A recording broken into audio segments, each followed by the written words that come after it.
Yes, people, it's me, Sandlane. I'm here and I'm showing you a Sandlane key because we've all definitely not had enough of Sandlane this season. But I wanted to show that Sandlane isn't quite as shit as everyone is making it out to be. There is still some benefits to playing Sandlane, which is basically just you like it. But everything else, it seems to be okay. Like, even though it was nerfed a lot, you kind of just don't focus on Death Coil anymore. But here we go. The opener is super easy. It's literally Legion of Souls, Apocalypse, aka Dark Transformation, Unholy Assault, and then just go. You just pop this, and then you can see that I'm just spamming Vampiric Strike and Epidemic. And to be honest, you don't even need to cast Festing Scythe until you can see on the nameplates that all of the wounds are gone. Even if they have just one more wound, it would be more beneficial in your global to, if everything was going to die, everything had one more wound, the pack was about to finish, it'd be more beneficial for you to just pop all the wounds with a Vampiric Strike than to do that next Festing Scythe, because everything's going to be dead, so what's the point? But you can see there that Sandlane still got it. It still does quite a decent amount of damage. Obviously, Blood Beast, the tier set really benefits Infliction of Sorrow, and the changes to Blood Beast, where it always spawns now with Dark Transformation, is really nice. But because the 4 set, obviously the Infliction of Sorrow damage is crazy. You see that at the end it will be one of the highest damaging components of the key. But this key was done with Commander build and Minion. So I've got Menace and Magus in there, absolutely doing bits. And you can see also I am tracking Soul Reaper. Now, Menace and Magus actually does get buffed by Soul Reaper when it explodes. So when Soul Reaper explodes and you're buffed into Reaping, Spec into Reaping, you'll get a 10% increased damage to your minions. And the Magus hits hard. The Magus' Shadow Bolt is currently, in this burst, in this little burst window, not even that actually, not even a burst window, it's currently doing about 900k per thing that it hits. So on average, every single time it does a Shadow Bolt cast, it's doing 7 mil because it goes up to 8. That's crazy. That's huge. 7 mil ticks. I mean, that time it was only doing 500k before, but yeah, the Magus really does slap hard, really does a lot of damage. So Sandlane Magus build is pretty decent right now. This key is a relatively long key, I'll be honest. But I've got all my cooldowns, and there's nothing better than when you are about to do a big pull and you've got all your cooldowns. But the only thing I don't like about this pull, fuck my nose, I'm sorry, I keep touching my nose, is the scaffolding. Just kind of annoying, you have to switch to that. But then after scaffolding's dead, I decided, right, it's time to pop, let's go. So I want to try and get some Maguses out and rolling, get that dot damage going. And then just start spamming. You can see that the rotation is really simple. When you ask him what's got a more simple rotation, Unholy or Frost, it's Unholy by far. Literally, Frost has. Frost doesn't even have that many abilities, but somehow it still manages to have more than Unholy. Unholy, genuinely, your rotation of Sandlane and Rider, to be honest, but is basically 4 buttons, interchangeable. Yummy. So this is a very good dungeon for overall. Let's make that clear. You can get some serious damage here. I think the key with the most amount of overall that's ever been logged so far in Season 3 PTR is this one. Is actually Floodgate. I've just been to the gym and I'm completely fine, and now as soon as I get home and start recording a video, my nose decides to be the itchiest it has ever been. Anyways, talking about the class. So the difference between Rider and Sandlane at the moment is Sandlane is simming worse. But I'm playing both specs, and it doesn't seem like there's too much of a difference between the two. Now, compared to the start of the PTR, it's definitely all the specs are a lot more in line with each other. Just a quick note on this pack here. Obviously, I chose not to send my cooldowns to this pack because it's a bit of an annoying pack. Because you have the mines and the scaffolding, your mind can be taken away from executing your rotation quite a lot. Like, you might have to move, you might have to switch targets. It's just not a good idea. It's just not a very worthwhile idea to pop big cooldowns here that you can't take advantage of. So I just did the Apocalypse at the start and saved everything else for this next pull. But yeah, I was saying something before, interrupted myself. Now I've forgotten. Pretty shitty.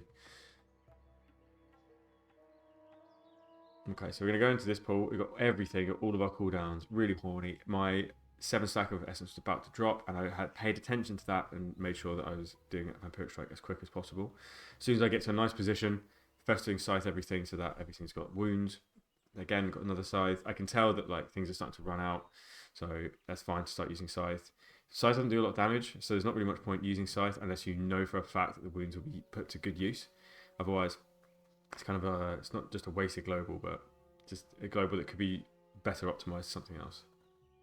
Good thing about having Legion of Souls, that free D&D that you get every 1.5 minutes is so nice. And the free D&D you get after Dark Transformation is so nice. You can basically don't ever have to worry about banking up Death and Decay charges, but it does mean that you have to pay attention, because you might think you have no charges of D&D left and then just sit there and wait and try and get another one, when in fact, like, your Dark Transformation is about to end. You know you're safe to carry on spamming.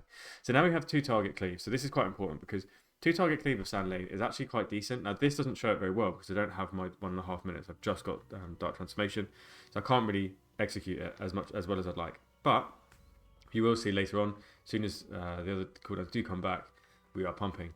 But the problem with this is it'd be nice if... Oh, hold on. Something really good is about to happen here. Right, ready? Look at this. Watch this.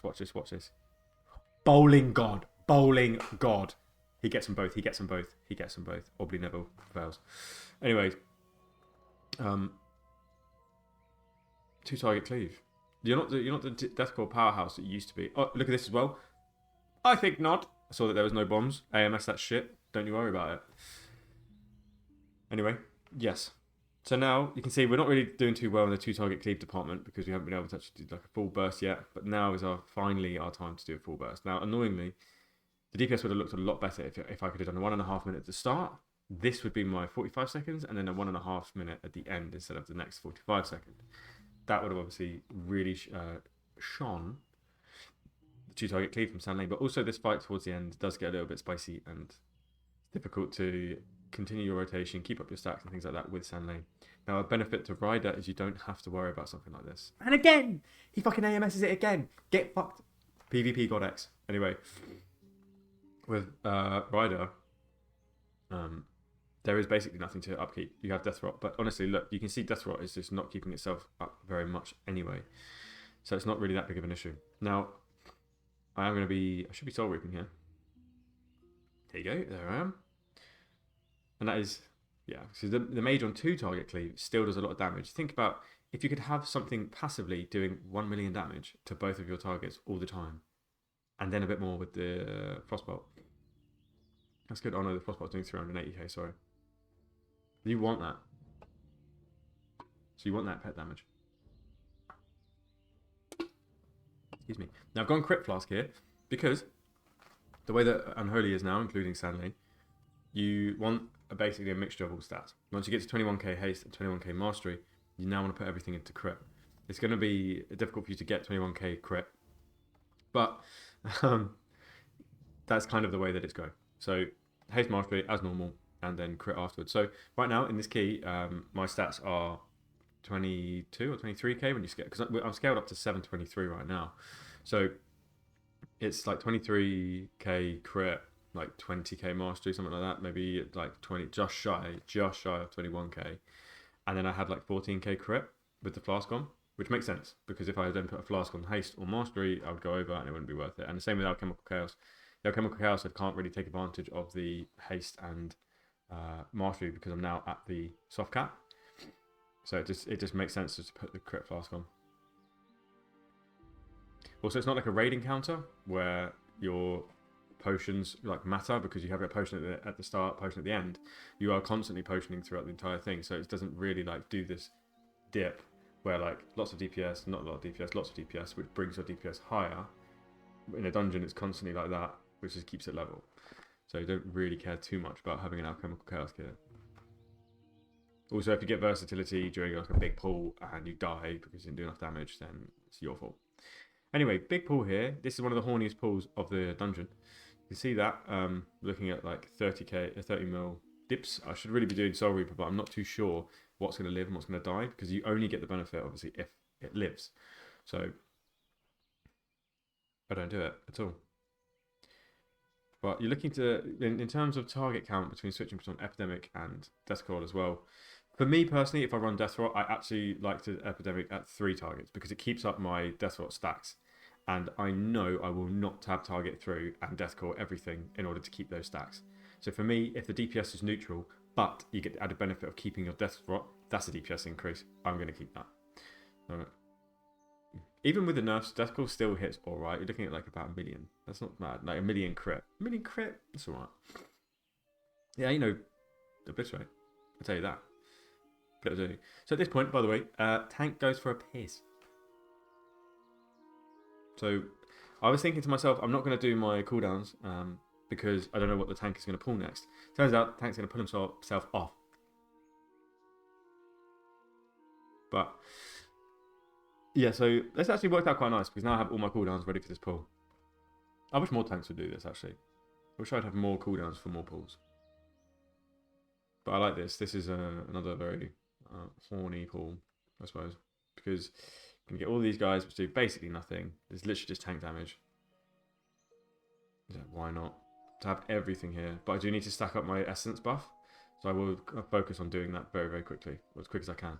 Also, there's no point really waiting for the 5 seconds to ramp up damage here because everything's going to be dead. Like, if I'd be popping UA now and everything would be close to dead. So it's like, what is the point? You may as well just send it all in one go. Rather than wait and try and get that maximum damage, just get damage. I think as well, a lot of the time people neglect the fact that like, if something might be better on paper, but in practice, if you can't pull it off, then it's a DPS downgrade, and therefore it just wasn't even worth doing in the first place. So if you can do something and you can do it well, that will be a DPS increase, especially if it's like a mechanic that you can just ignore, and then you don't have to do a mechanic while fighting. That's a DPS increase in my eyes. But anyway, looking at El Boss, we didn't have any cooldowns for it really. I think I decided I'm just going to keep my Apocalypse for the ad, which probably wasn't the best idea. But I wanted to do a hitting ability during the damage amp phase rather than a setting up ability while the damage amp was alive. Also, I did want to have my mages for the AoE cleave for as long as I possibly could. This is how many targets is this? This is like 7 targets. I've got a little counter next to my runes and rune bar, which tells me how many targets I'm at. And so I'm at 7 targets right now nearby. It basically just reads the nameplates. That's available in my UI pack on my Discord if you're a Twitch sub. Anyway, back to the fight. So, Killerbot barrier coming in 20 seconds, and the ads are pretty unhealthy. So, I forget what I did here. Did I save or did I pop? We'll find out. I did watch this video and do a full video right up until the last boss. And then, power cut. I had a fucking power cut. And so the whole video was scuffed. And I had to, I'm redoing it now. Alright, so I decided to save my cooldowns for the damage up phase. This time, I should have sent them a bit earlier. I sent them far too late to silly sausage. But luckily, at least the Blood of Life didn't even pop. So that was a bad for me, and we're still topping.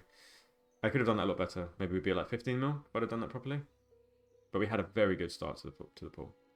Now that the boss is in the threshold of Soul Reaper, I'm going to permanently be Soul Reapering the boss. I wanted to go behind the boss here, but I just felt like the boss was in such a shit position. I couldn't go behind him. I didn't want to fuck around with the range and piss him off, scare them. So I just stood still with that. But I also have Apocalypse coming soon as well, so it's worked out very nice. And if you saw there, my 7 stack was also running off too.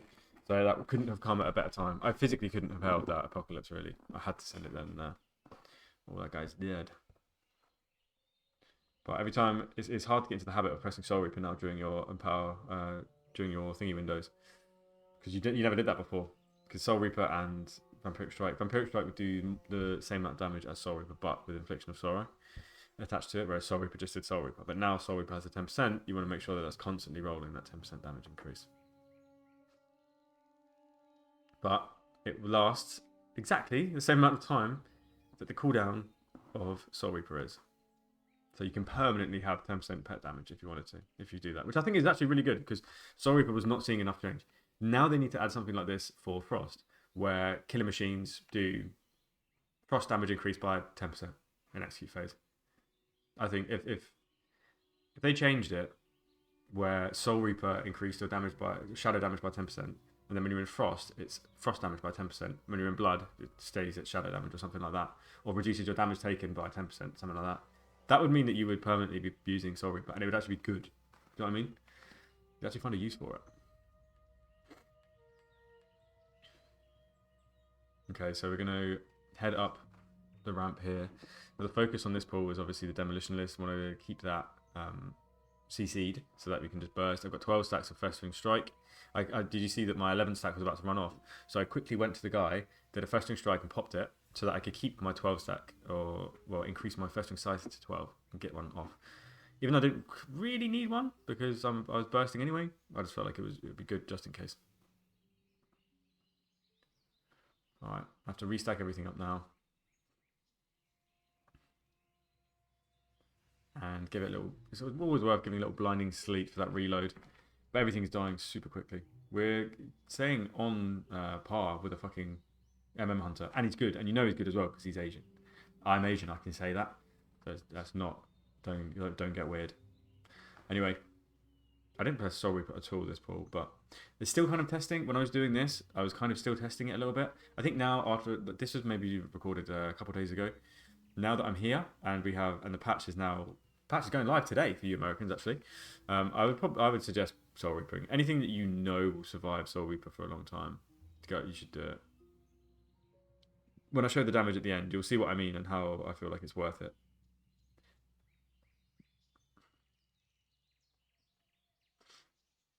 Okay, so we haven't got much for this pool, but we do have Apocalypse. Now, one mistake I keep making is I keep doing Sandlane first. Sandlane? I keep doing my DT first. In my opinion, that's not really the right way to go about things. I think you should be doing Death and Decay first, because Death and Decay, 2 charges of Death and Decay will last a substantially long time compared to Dark Transformation. You saw there, that Death and Decay charge has now hit its second window. The second Death and Decay charge has hit its second little like 4-second bit. So basically just gimped myself of 1 global in my Sandlane window. But I'm about to drop my Insight Terror buff, and I suck. There you go. Not only did I drop my buff, I also let Plaguebringer drop, so that means I hadn't been doing enough Vampiric Strikes, which is bad of me. Did I pop anything here? I don't think I did. No, I didn't.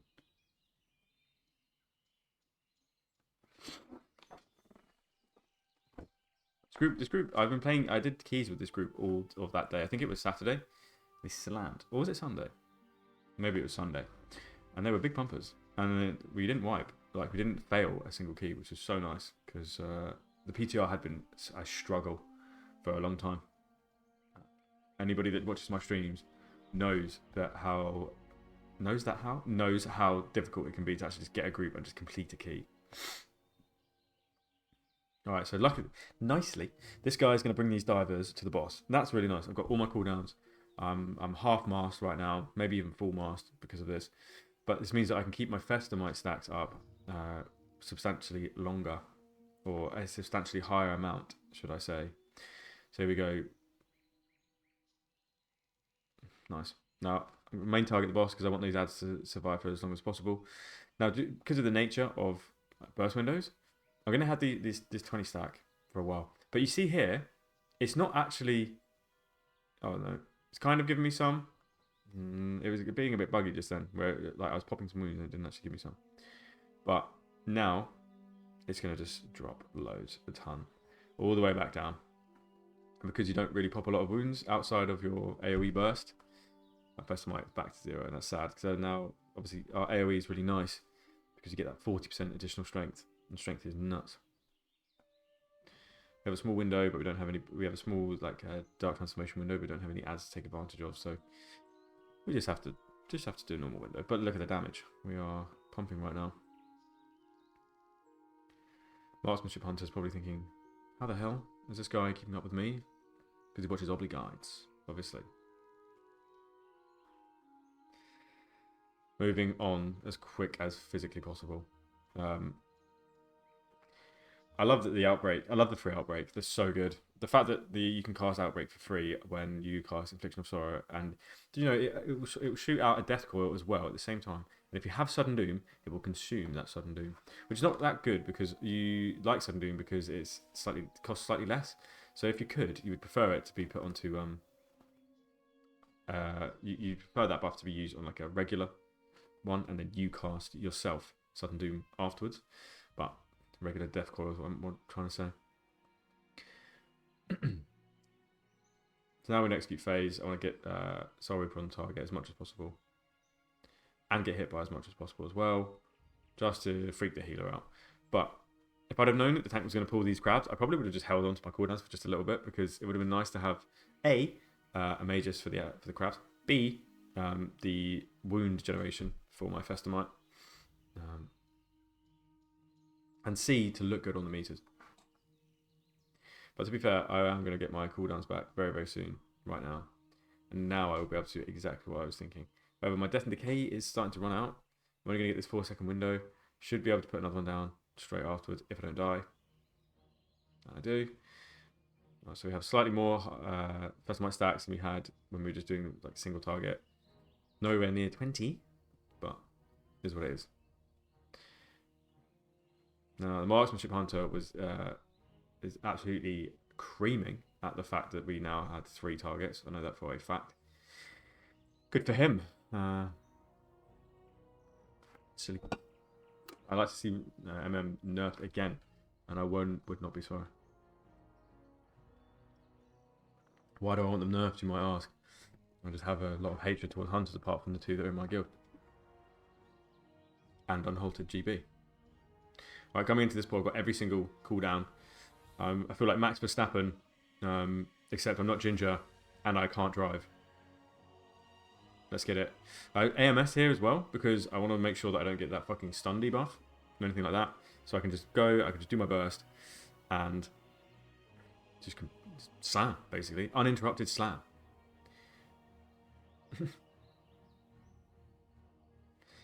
That's why I moved out of my mum's house, because I never wanted to get my slam interrupted.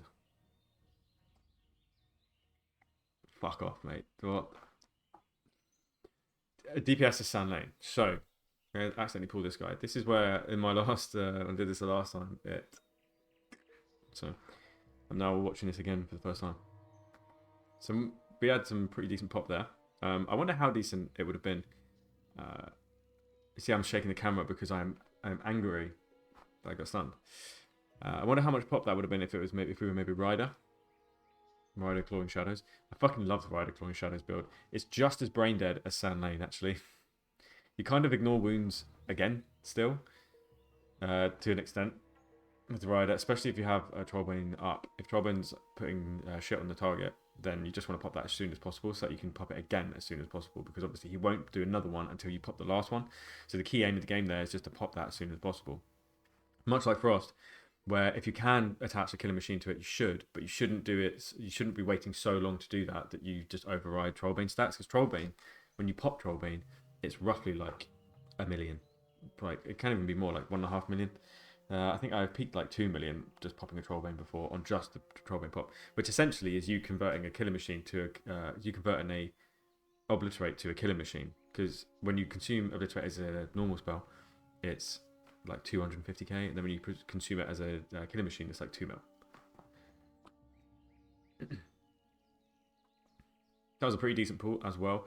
I think these 2 pools that we've had here really pushed me ahead in terms of the overall. You can see now I've fixed my details, and you can actually see the dynamic overall damage like I intended it to. And I had, do you know, there's actually a setting that would I must have accidentally imported years ago that kept putting the details back to like the current. I didn't want that. Anyway, these 2 guys here, kind of annoying because I don't really have much for them. I do have my Apocalypse, which I'm going to pop now. And at least I can cleave, but the main goal here, I think, really is your Death Cores are not doing a lot. Your Vampiric Strikes are doing more than your Death Cores ever will right now, and they'll cleave, and they'll do Infliction of Sorrow. So it just makes sense just to Vampiric Strike and prioritise that. And if you can't Vampiric Strike, then you would Death Coil. In addition to that, you pop the wounds with Vampiric Strike. Death Coil on its own does basically nothing in this build, now that it's been nerfed so much. Well, not nothing, but you know what I mean. All it does is keep up Death Rot. Now, in terms of the build, like I will link a photo of the build, because I know I didn't show it at the start of the dungeon and people are going to complain about that. But I will link a photo of the build and the actual talents, and then I'll actually link the build that I used too. But right, we're getting to the last boss, and we have no last, no nothing, but at least it's just a boss. And I want to do some little pump. Now, annoyingly, lost my 7 stack, but it's okay. We'll just get it back. But we'll get this single target. So we're still doing an alright amount of single target damage. Not shit. And we ramp up. As Sandlane, obviously, you ramp up and up and up as the time goes on. And then eventually you consume the infliction. So we're peaking at, what did we peak at there? Like 8.2, 8.3 mil? Single target? It's alright. That's alright. A scenario like this probably could have waited until I had maybe like 3 or 4 stacks of essence and then popped Unholy Assault. But now, some hidden tech about here. You can AMS this little bubble guy. Or little bubble guy? This little like warby shit. And just ignore that. I always used to save my AMS for the little effect. This thing. So I did for this one. But I knew I could do that because I knew I had time. When you get the leaping sparks will come again in, do you see there, 30 seconds, or quick talents. So I'll have AMS ready for leaping sparks when it comes again, so I can just soak it and I don't have to worry. But also, what's more important coming when leaping sparks does in 20 seconds is all of my burst. So it makes sense to use AMS in an aggressive way like that, so that I can just sit there and just burst the boss without have to worry about doing some random shit. In order to set up for this, I'm just putting a couple of wounds on the target, but I'm really not focusing because I'm going to have I'm going to have Legion of Souls and shit like that. The main thing I want to do here is just quickly do my Death Rock, because I know once I start popping my cooldowns, I might not be able to keep it up still. So I'm just going to, I did that. Now I look at it, I do IBF and AMZ, soak it up quickly, and then get going.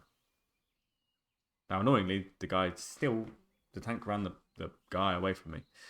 So I had to do a little bit of journeyman stuff to get there. But we still managed to get a good burst out. Reaching the execute phase now. I should be soul reaping, but I'm not. There we go. Now cast Lichborn so that everybody gets a vampiric aura type thing, because while we're doing some damage, this is like a good damage profile for everybody to be leeching damage back. Like steady damage ticking you down is good for that. Obviously, cast Lichborn if you want for like big hits, but when you're Sandlane, you want to do it. Anything that would be good for like darkness would be good for your Lichborn raid wide cooldown. Slept on, dude.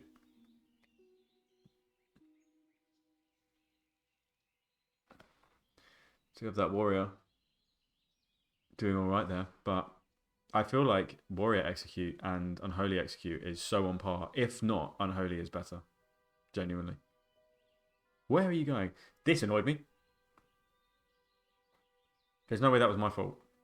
The guy was just taking him to another dungeon or some shit. Like, I don't know why he went so far away. But anyway, so that was the key. Now, with a bit better play and maybe a different comp, something like that, I don't know, we could maybe have surpassed 10 mil there. I mean, it's not difficult to really surpass 10 mil, but look at that Magus damage. That is crazy. Magus, Vampiric Strike, Infliction of Sorrow, all of that does so much as Sandlane. So this commander build, I think it's really decent. I think it's definitely worth a go. Now, when you go into next season, so this will be, I'm posting this today, aka the 5th of August. It will still be a decent build. The old 2 set is actually really good. Oh, sorry, the old 4 set for Sandlane is still really good. And the way that they changed Sandlane is a lot of quality of life. So when we go into this, if you wanted to play this, you would still slam. It's just Infliction of Sorrow wouldn't quite do as much damage, but your mages would. And the mages doing damage is the most important part. Alright guys, thank you very much for watching. I'll see you in the next video. And you know what day it is today? It's the penultimate day of the PTR testing. It is the last day of PTR testing. So tomorrow will be the patch, and I'm very excited for that. I cannot wait for everybody to try the changes. Right, peace guys. Bye.